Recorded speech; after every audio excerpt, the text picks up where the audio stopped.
ಎಲ್ರಿಗೂ ನಮಸ್ಕಾರ. ಇವತ್ತಿನ ವಿಶೇಷ ಏನಪ್ಪ ಅಂತಂದರೆ, ಕನಕಾಪತ್ತಿನ ಸಹಕಾರ ಸಂಘದ ಚುನಾವಣೆ ನಡೆದಿದೆ.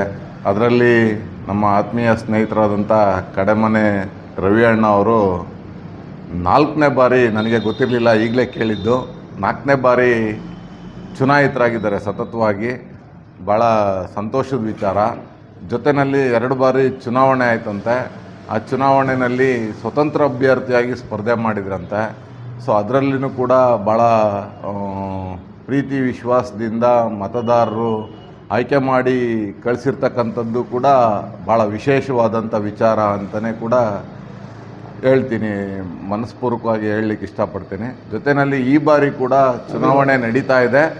ಆದರೆ ಇವರನ್ನು ಪ್ರತ್ಯೇಕವಾಗಿ ಭಾಳ ವಿಶೇಷವಾಗಿ ಇವ್ರ ಮೇಲೆ ಸಹಕಾರ ಸಂಘದಲ್ಲಿ ವಿಶ್ವಾಸ ಇಟ್ಟು ಇಂಥ ಒಂದು ಪೈಪೋಟಿಯ ಸಂದರ್ಭದಲ್ಲೂ ಕೂಡ ಭಾಳ ಪ್ರೀತಿಯಿಂದ ವಿಶ್ವಾಸದಿಂದ ಆ ಒಂದು ಕನಕಾಪತ್ತಿನ ಸಹಕಾರ ಸಂಘದ ಎಲ್ಲ ನಿರ್ದೇಶಕರುಗಳು, ಆಡಳಿತ ಮಂಡಳಿ ಹಾಗೂ ಷೇರುದಾರರು ಕೂಡ ಇವ್ರನ್ನ ಪ್ರೀತಿಯಿಂದ ಒಪ್ಕೊಂಡು, ಇವರ ಚಿಂತನೆಗಳನ್ನು, ಇವರ ಕೆಲಸ ಕಾರ್ಯಗಳನ್ನು ಒಪ್ಕೊಂಡು ಆಯ್ಕೆ ಮಾಡಿರ್ತಕ್ಕಂಥದ್ದು ಕೂಡ ಭಾಳ ಹೃತ್ಪೂರ್ವಕವಾದಂಥ ಶುಭ ಕೋರ್ತಕ್ಕಂಥ, ಶುಭ ಹೇಳ್ತಕ್ಕಂಥ ಒಳ್ಳೆಯ ವಿಚಾರ, ಶುಭ ಸಂಗತಿ ಅಂತಕ್ಕಂಥ ವಿಚಾರವನ್ನು ಹೇಳ್ತಾ, ನಾನು ಕೂಡ ಇವ್ರಿಗೆ ಈ ಒಂದು ವಿಚಾರಕ್ಕೆ ಭಾಳ ಹೃತ್ಪೂರ್ವಕವಾಗಿ, ಭಾಳ ಹೃದಯಪೂರ್ವಕವಾಗಿ ಸಂತೋಷ ಮತ್ತು ಶುಭವನ್ನು ಕೋರ್ತಾ ಇದ್ದೀನಿ. ಭಾಳ ಒಳ್ಳೆಯದಾಗಲಿ.